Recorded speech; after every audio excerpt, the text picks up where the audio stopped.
أعوذ بالله من الشيطان الرجيم. قال ألم أقل لك إنك لن تستطيع معي صبرا. قال إن سألتك عن شيء بعدها فلا تصاحبني قد بلغت من لدني عذرا. فانطلقا حتى إذا أتيا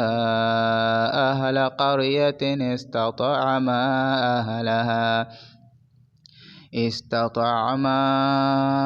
أهلها فأبوا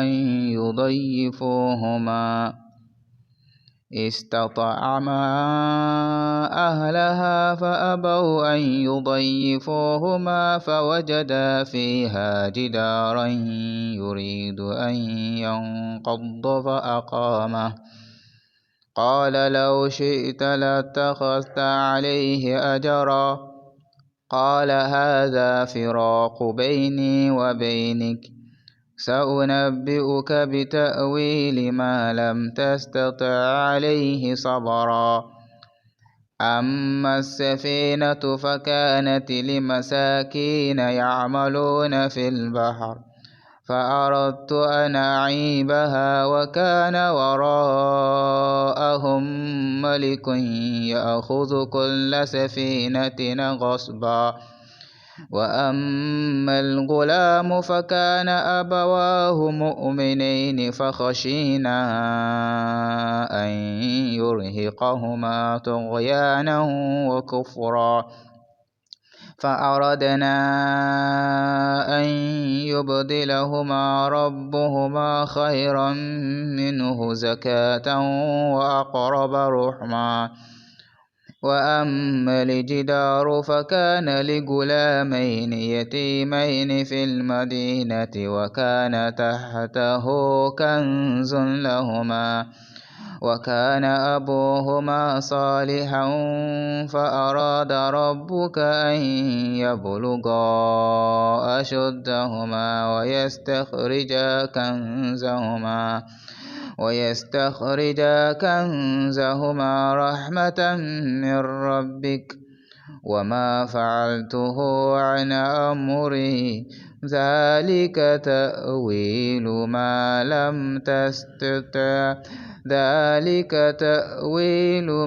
لم تستطع عليه صبرا.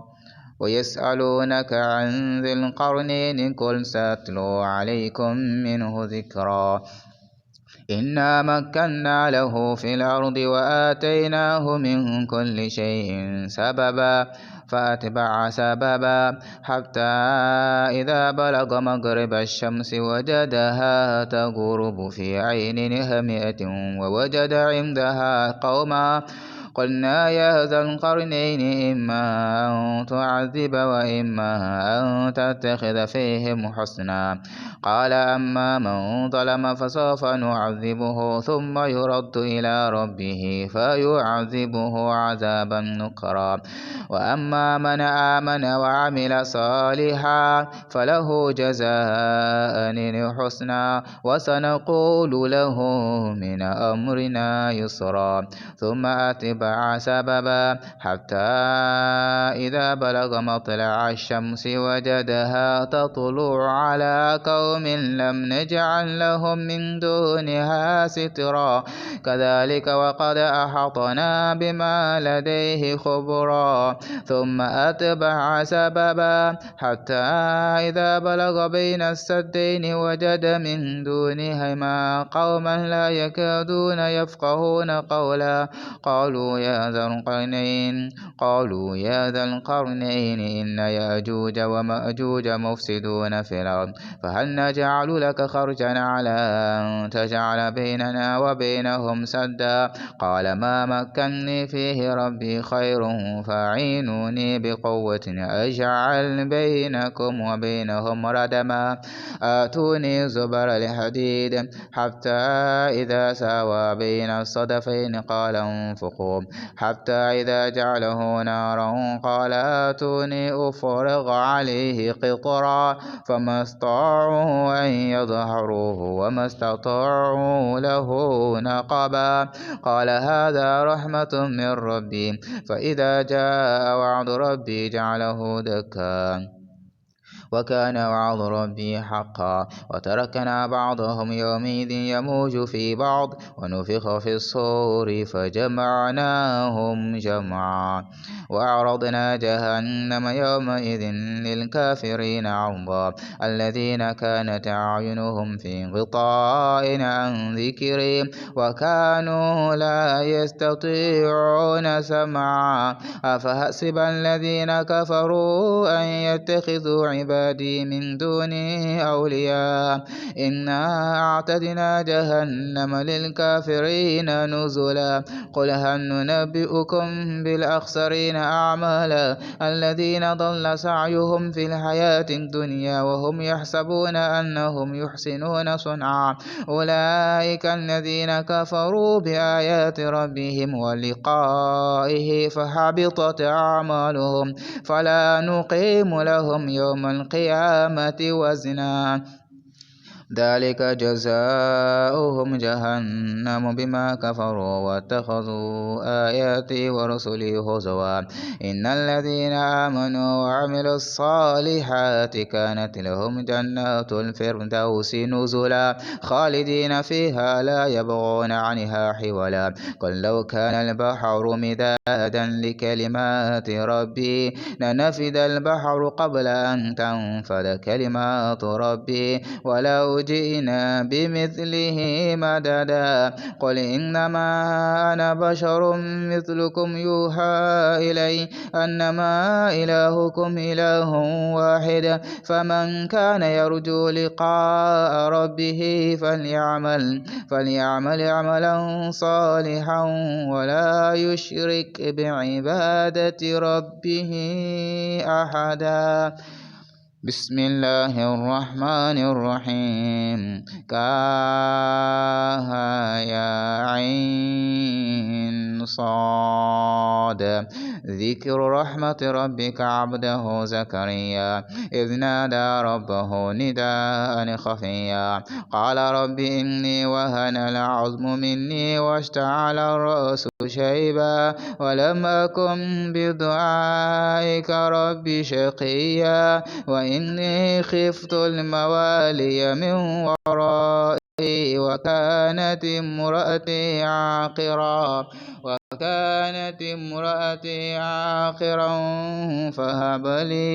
فهب لي من لدنك وليا يرثني ويرث من آل يعقوب واجعله ربي رضيا يا زكريا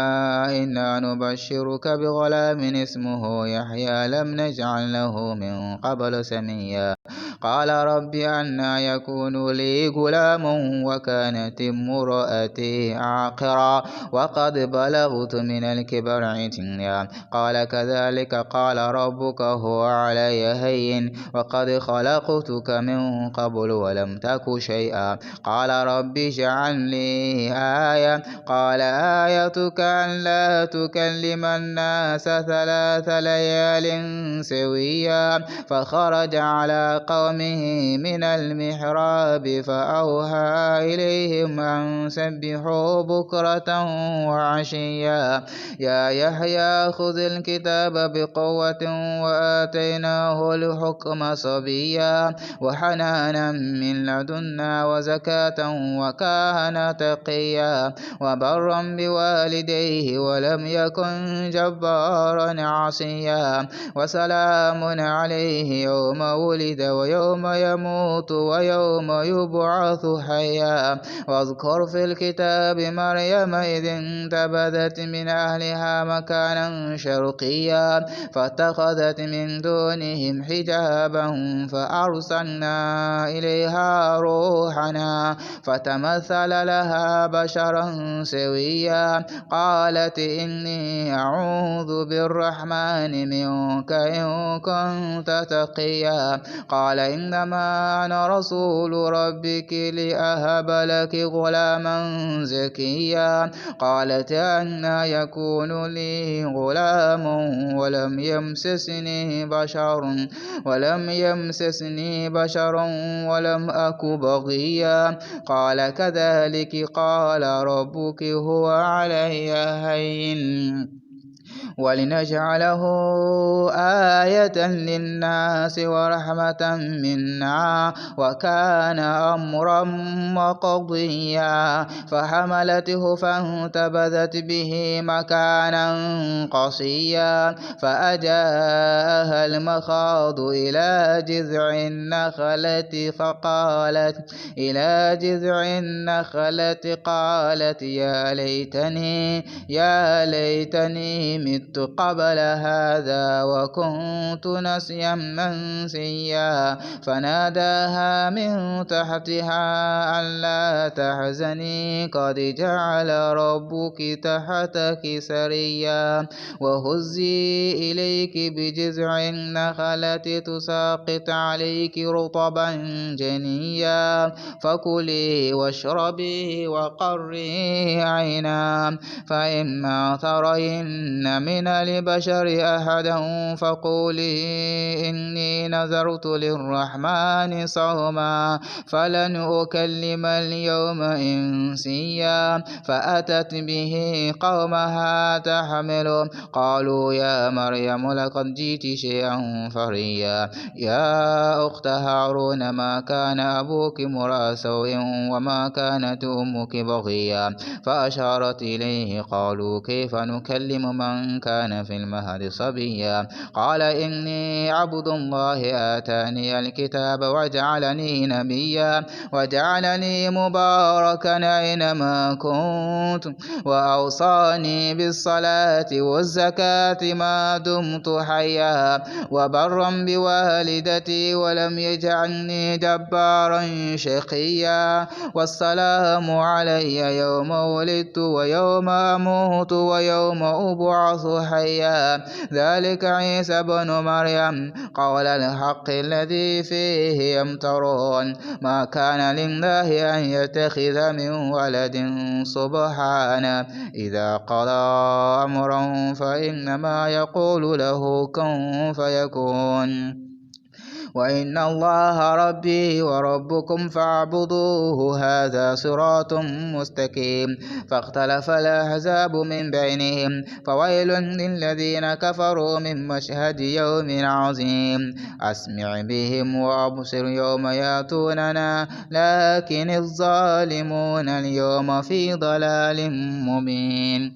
وأنذرهم يوم الحسرة إذ قضي الأمر وهم في غفلة وهم لا يؤمنون إنا نحن نرث الأرض ومن عليها وإلينا يرجعون واذكر في الكتاب إبراهيم إنه كان صديقا نبيا إذ قال لأبيه يا أبت لم تعبد ما لا يسمع ولا يبصر ولا يغني عنك شيئا يا أبت إني قد جاءني من العلم ما لم يأتك فاتبعني أهدك صراطا سويا يا أبت لا تعبد الشيطان إن الشيطان كان للرحمن عصيا يا أبت إني أخاف أن يمسك عذاب من الرحمن فتكون للشيطان وليا قال راغب أنت عن آلهتي يا إبراهيم لئن لم تنته لأرجمنك واهجرني مليا قال سلام عليك سأستغفر لك ربي إنه كان بي حفيا وأعتزلكم وما تدعون من دون الله وأدعو ربي عسى أن لا أكون بدعاء ربي شقيا فلما اعتزلهم وما يعبدون من دون الله وهبنا له إسحاق ويعقوب وكلا جعلنا نبيا ووهبنا لهم من رحمتنا وجعلنا لهم لسان صدق عليا واذكر في الكتاب موسى إنه كان مخلصا وكان رسولا نبيا وناديناه من جانب الطور الأيمن وقربناه نجيا ووهبنا له من رحمتنا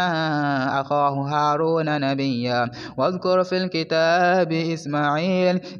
إنه كان صادق الوعد وكان رسولا نبيا وكان يأمر أهله بالصلاة والزكاة وكان عند ربه مرضيا واذكر في الكتاب إدريس إنه كان صديقا نبيا ورفعناه مكانا عليا أولئك الذين أنعم الله عليهم من النبيين من ذرية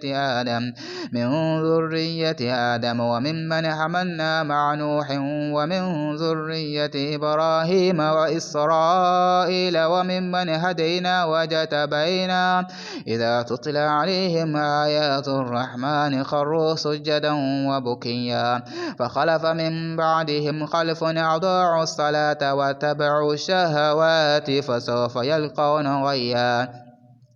إلا من تاب وآمن وعمل صالحا فأولئك يدخلون الجنة ولا يظلمون شيئا جنات عدن التي وعد الرحمن عباده بالغيب إنه كان وعده مأتيا لا يسمعون فيها لغوا إلا سلاما ولهم رزقهم فيها بكرة وعشيا تلك الجنة التي نورث من عبادنا من كان تقيا وما نتنزل إلا بأمر ربك له ما بين أيدينا وما خلفنا وما بين ذلك وما كان ربك نسيا رب السماوات والأرض وما بينهما فاعبده واصطبر لعبادته هل تعلم له سميا ويقول الإنسان وإذا ما مت لسوف أخرج حيا أولا يذكر الإنسان أنا خلقناه من قبل ولم يك شيئا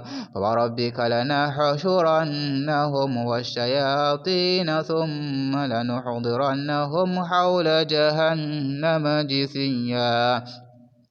ثم لننزعن من كل شيعة أيهم أشد على الرحمن عتيا ثم نحن أعلم بالذين هم أولى بها صليا وإن منكم إلا واردها كان على ربك حتما مقضيا ثم ننجي الذين اتقوا ونذر الظالمين فيها جثيا وإذا تتلى عليهم آياتنا بينات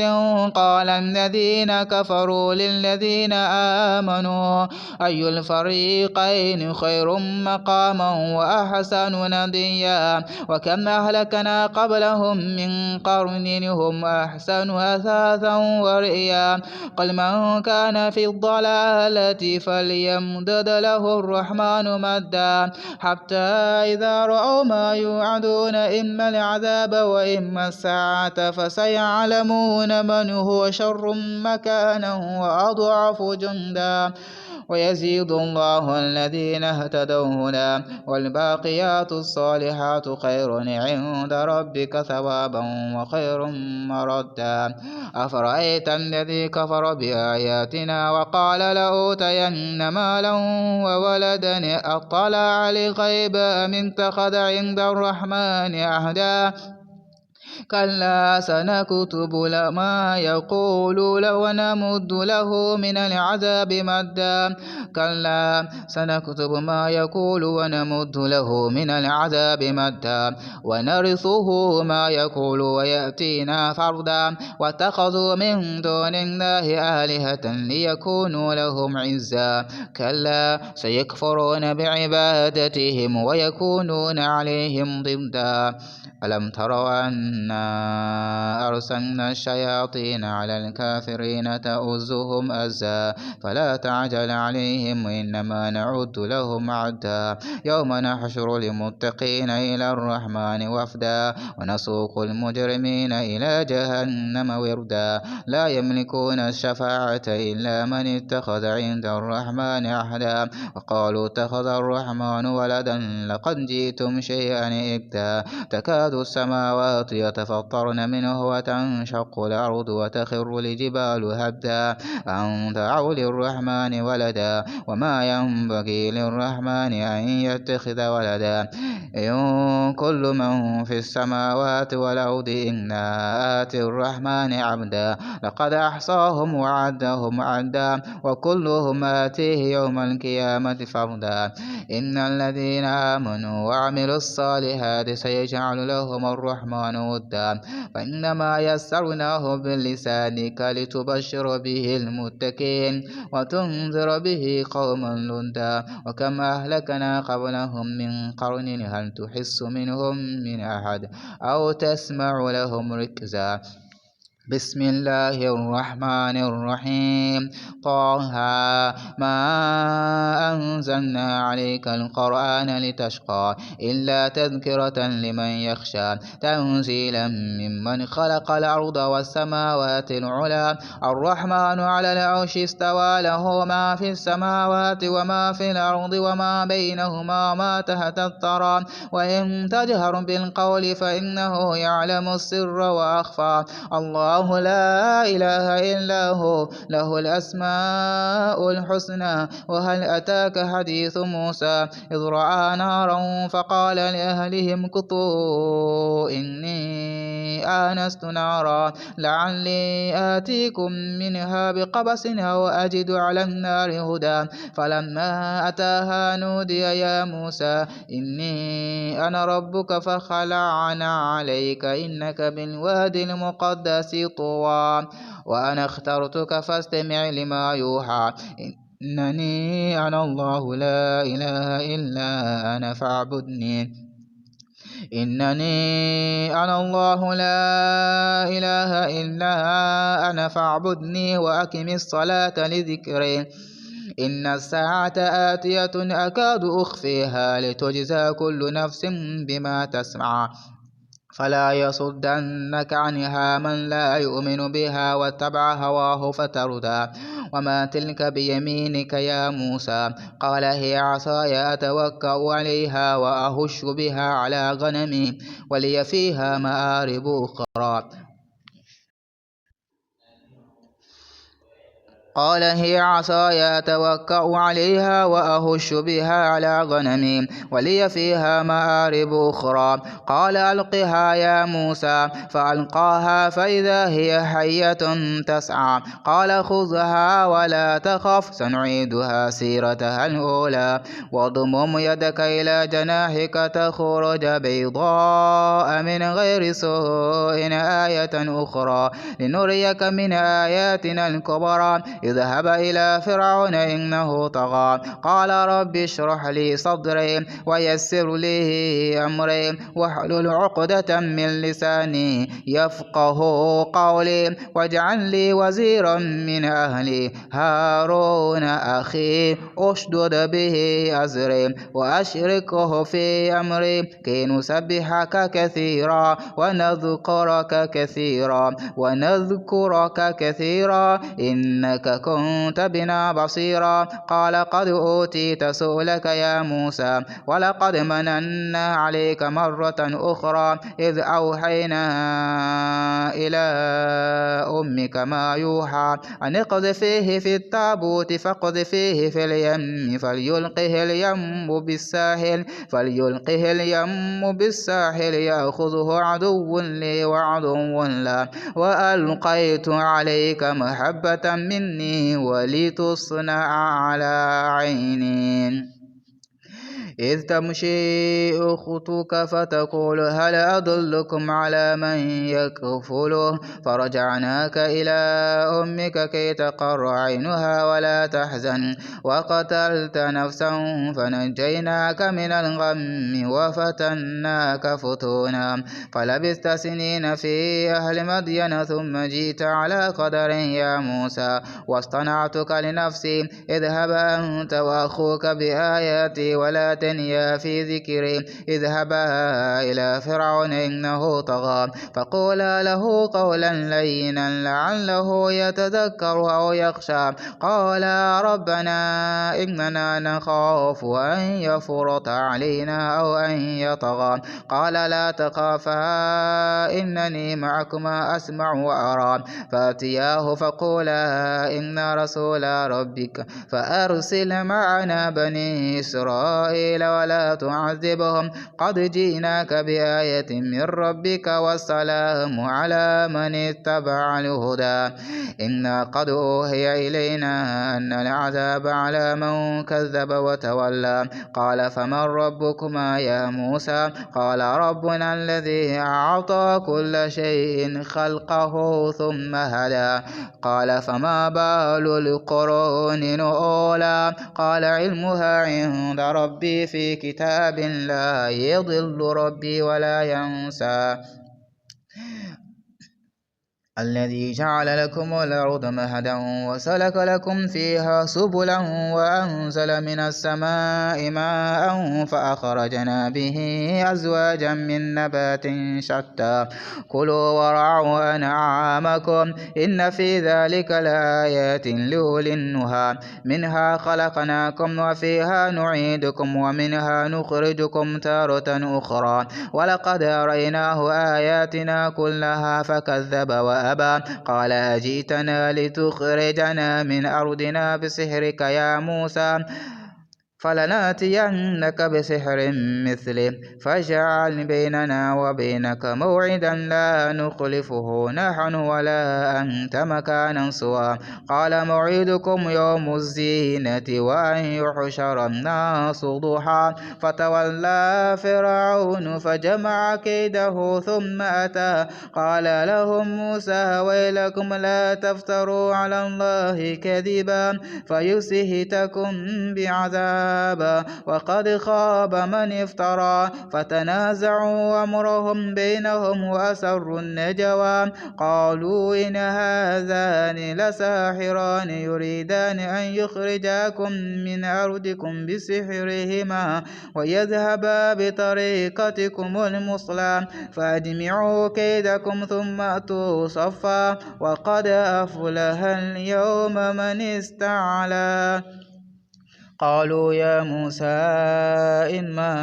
أن تلقي وإما أن نكون أول من ألقى قال بل ألقوا فإذا حبالهم وعصيهم يخيل إليه من سحرهم أنها تسعى فأوجس في نفسه خيفة موسى قلنا لا تخف إنك أنت الأعلى وألق ما في يمينك تلقف ما صنعوا وألق ما في يمينك تلقف ما صنعوا إنما صنعوا كيد ساحر ولا يفلح الساحر حيث أتى فألقي السحرة سجدا قالوا آمنا برب هارون وموسى قال آمنتم له قبل أن آذن لكم إنه لكبيركم الذي علمكم السحر فلأقطعن أيديكم وأرجلكم من خلاف ولأصلبنكم في جذوع النخل ولتعلمن أينا أشد عذابا وأبقى قالوا لن نؤثرك على ما جاءنا من البينات والذي فطرنا فاقض ما أنت قاض إنما تقضي هذه الحياة الدنيا إنا آمنا بربنا ليغفر لنا خطايانا وما أكرهتنا عليه من السحر والله خير وأبقى إنه من يأت ربه مجرما فإن له جهنم لا يموت فيها ولا يحيا ومن يأته مؤمنا قد عمل الصالحات فأولئك لهم الدرجات العلى جنات عدن تجري من تحتها الأنهار خالدين فيها جنات عدن تجري من تحتها الأنهار خالدين فيها وذلك جزاء من تزكى ولقد أوحينا إلى موسى أن أسر بعبادي عبادي فاضرب لهم طريقا في البحر يبسا لا تخاف دركا ولا تخشى فأتبعهم فرعون بجنوده فغشيهم من اليم ما غشيهم وأضل فرعون قومه وما هدى يا بني إسرائيل قد أنجيناكم من عدوكم وواعدناكم جانب الطور الأيمن ونزلنا عليكم المن والسلوى كلوا من طيبات ما رزقناكم ولا تطغوا فيه فيحل عليكم غضبي ومن يحلل عليه غضبي فقد هوى وإني لغفار لمن تاب وآمن وعمل صالحا ثم اهتدى وما أعجلك عن قومك يا موسى قال هم أولئك على أثري وعجلت إليك ربي لترضى قال فإنا قد فتنا قومك من بعدك وأضلهم السامرين فرجع موسى إلى قومه غضبان أسفا قال يا قوم لم يعدكم ربكم وعدا حسنا أفطال عليكم العهد أم أردتم أن يحل عليكم غضب من ربكم فأخلفتم موعدي قالوا ما أخلفنا موعدك بملكنا ولكننا حملنا أوزارا من زينة القوم فقذفناها فكذلك ألقى السامري فأخرج لهم عجلا جسدا له خوار فقالوا هذا إلهكم وإله موسى فنسي أفلا يرون أن لا يرجع إليهم قولا ولا يملك لهم ضرا ولا نفعا ولقد قال لهم هارون من قبل يا قوم إنما فتنتم به وإن ربكم الرحمن فاتبعوني وأطيعوا أمري قالوا لن نبرح عليه عاكفين حتى يرجع إلينا موسى قال يا هارون ما منعك إذ رأيتهم ضلوا أن لا تتبعني أفعصيت أمري قال يا ابن أم لا تأخذ بلحيتي ولا برأسي إني خشيت أن تقول فرقت بين بني إسرائيل ولم ترقب قولي قال فما خطبك يا سامري قال بصرت بما لم يبصروا به فقبضت قبضة من أثر الرسول فنبذتها وكذلك سولت لي نفسي قال فاذهب فإن لك في الحياة أن تقول لا مساس قال فاذهب فإن لك في الحياة أن تقول لا مساس وإن لك موعدا لن تخلفه وانظر إلى إلهك الذي ظلت عليه عاكفا لنحرقنه ثم لننسفنه في اليم نسفا إنما إلهكم الله الذي لا إله إلا هو وسع كل شيء علما كذلك نقص عليك من أنباء ما قد سبق وقد آتيناك من لدنا ذكرا من أعرض عنه فإنه يحمل يوم القيامة وزرا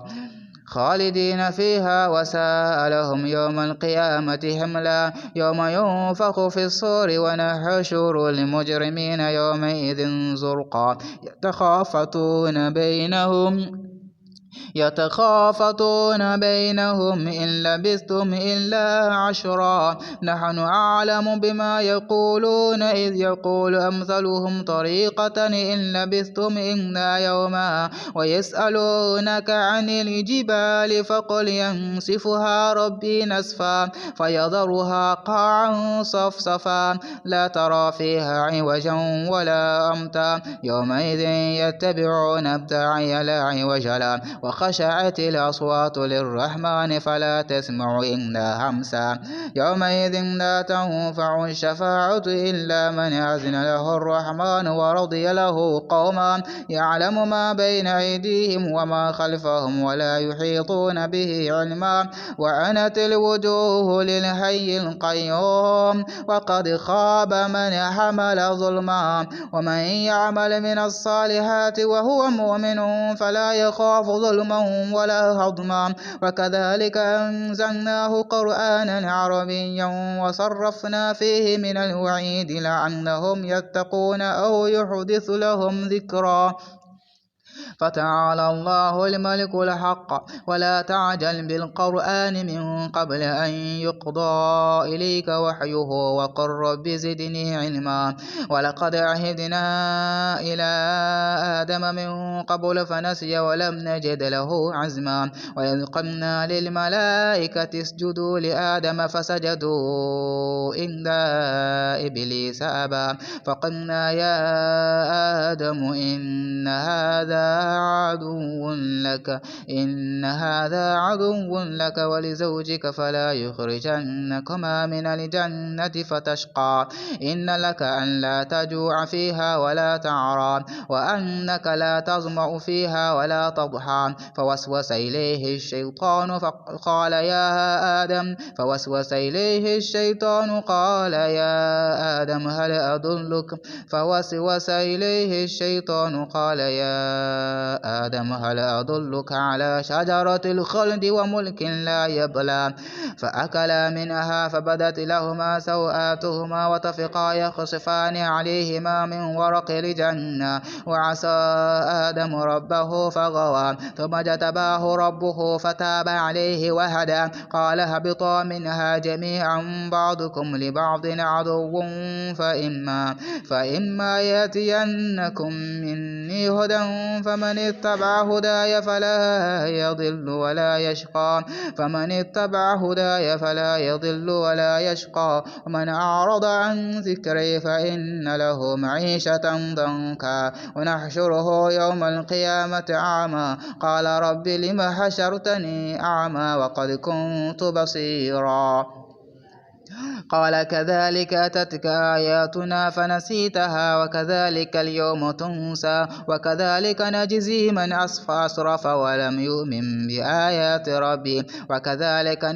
من أسرف ولم يؤمن بآيات ربي ولعذاب الآخرة أشد وأبقى أفلم يهد لهم كم أهلكنا قبلهم من القرون يمشون في مساكنهم إن في ذلك لآيات لأولي النهى ولولا كلمة سبقت من ربك لكان لزاما وأجل مسمى فاصبر على ما يقولون وسبح بحمد ربك قبل طلوع الشمس وقبل غروبها ومن آناء الليل فسبح وأطراف النهار لعلك ترضى ولا تمدن عينيك إلى ما متعنا به أزواجا منهم زهرة الحياة الدنيا لنفتنهم فيه ورزق ربك خير وأبقى وأمر أهلك بالصلاة واصطبر عليها لا نسألك رزقا نحن نرزقك والعاقبة للتقوى وقالوا لولا يأتينا بآية من ربه أولم تأتهم بينة ما في الصحف الأولى ولو أنا أهلكناهم بعذاب من قبله لقالوا ربنا لولا أرسلت إلينا رسولا فنتبع آياتك من قبل أن نذل ونخزى قل كل متربص